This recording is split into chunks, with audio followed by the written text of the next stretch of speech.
¿Puede contar, usted nació varios años después de la Guerra Civil, cómo era el San Sebastián de los años 50, por ejemplo, y cómo fue ya luego en el 70 y pico, con todos esos atentados y antes y después, y cómo usted vivió en sus propias carnes el miedo y cómo asesinaban a varios amigos suyos?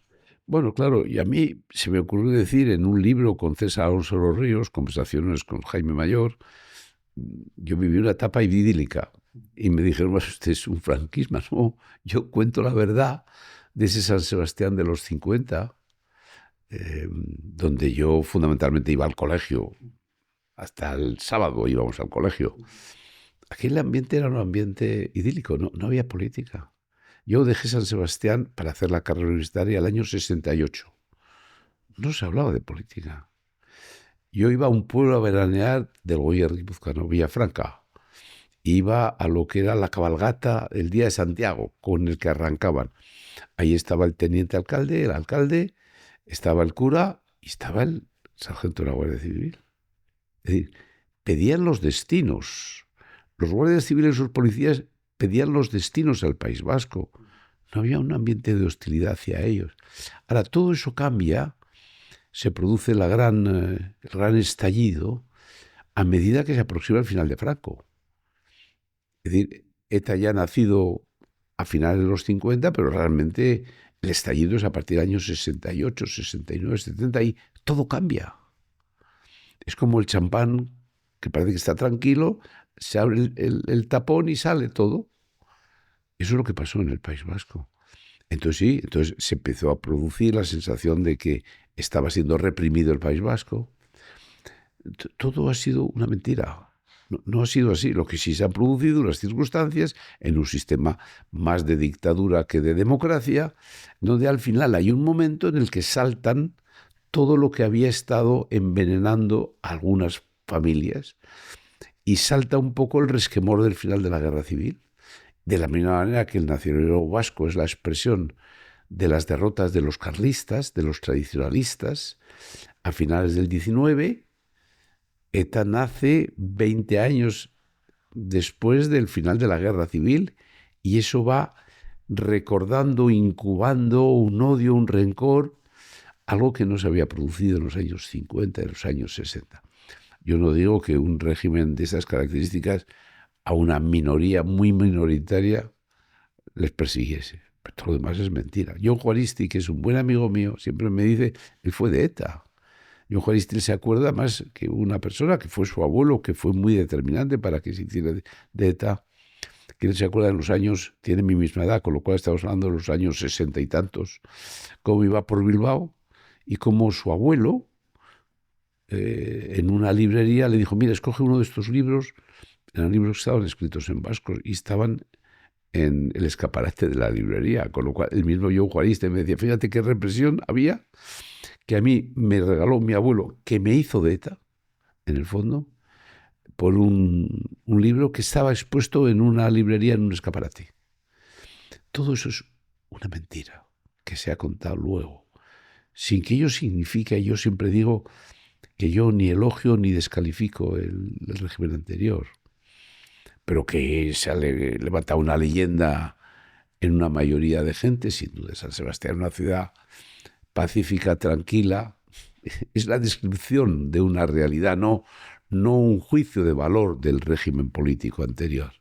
Pero la situación es la que estoy describiendo, esa es la verdad. ¿Y cuál es el día que usted ha sentido o sintió más miedo pues de su vida, ¿no? No sé si lo que le comentaba antes de esos dos compañeros y más asesinados. Hombre, el día que matan a mi número 2, Juan de Dios Doval, un joven profesor de Derecho Procesal de San Sebastián, yo había hablado con él 48 horas antes, porque acaban de matar al número 3, 4 días antes, Jaime Arresa, alcalde del Goibar. Y yo me reuní con Juan de Dios Doval, Juan de Dios Doval, y le dije en mi despacho, mira, podemos compartir escolta, yo tengo escolta, yo era el presidente de la UCE de Guipúzcoa. Entonces yo aquí, cuando vengo a este despacho, ya tengo un sistema de protección fija aquí, protege la sede, pero comparte la escolta conmigo. Y él me dijo, no, yo no puedo entrar en la Facultad de Derecho con escolta. Pero yo solo te pido una cosa, que el lunes mismo me pongas una puerta blindada, porque yo lo que temo es el secuestro. Eso era un viernes, era el anticipo del fin de semana del 1 de noviembre. Y el sábado yo estaba soltero y por la mañana, a las 10 de la mañana, escucho la noticia, atentado Lorea, a la salida de San Sebastián, enfrente de la Facultad de Derecho de San Sebastián. Me levanté y dije, Juan de Dios Doval. Efectivamente, habían matado a Juan de Dios Doval, que era mi número 2 y que era un hombre limpio, no había tenido nada que ver con nada del régimen anterior.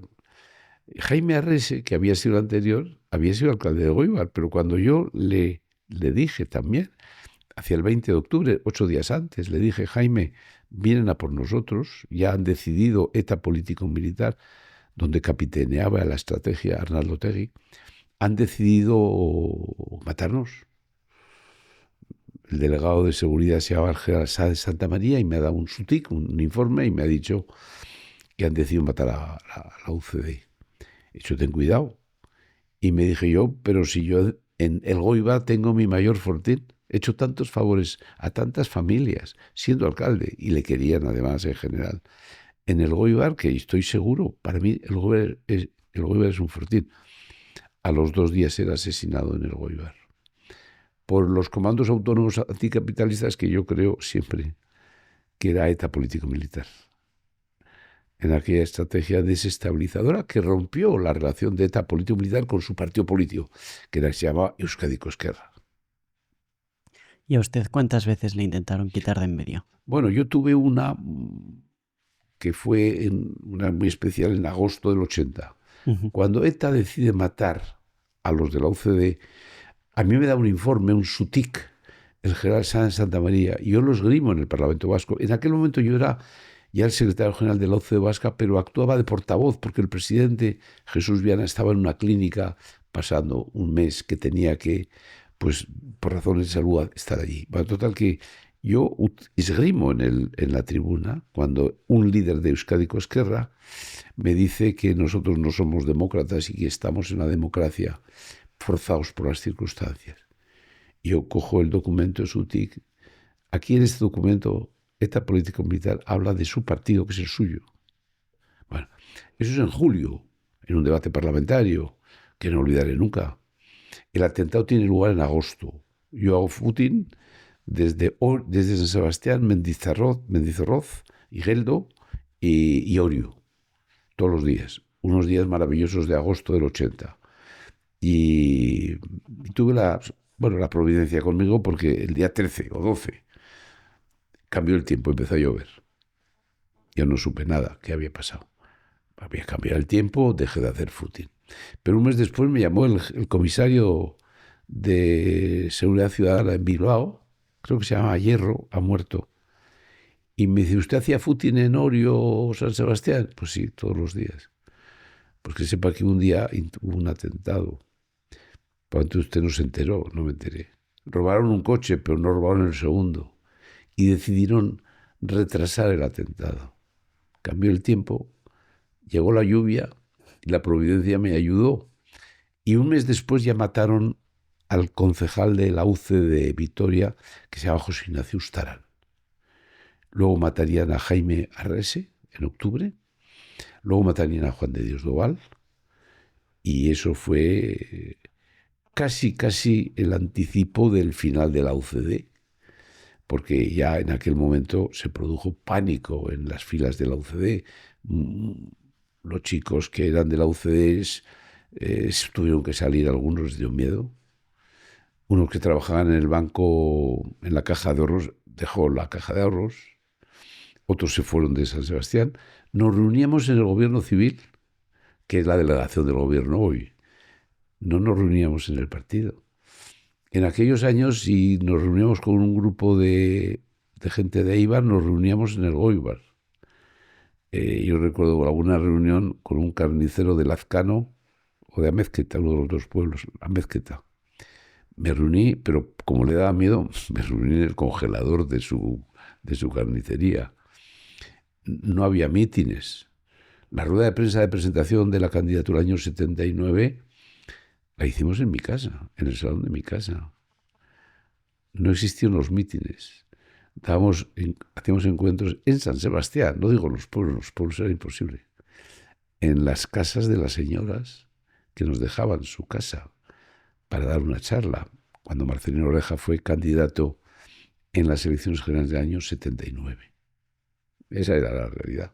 Si te ha gustado este corto, tienes la entrevista completa en pantalla y en nuestro canal. Muchísimas gracias.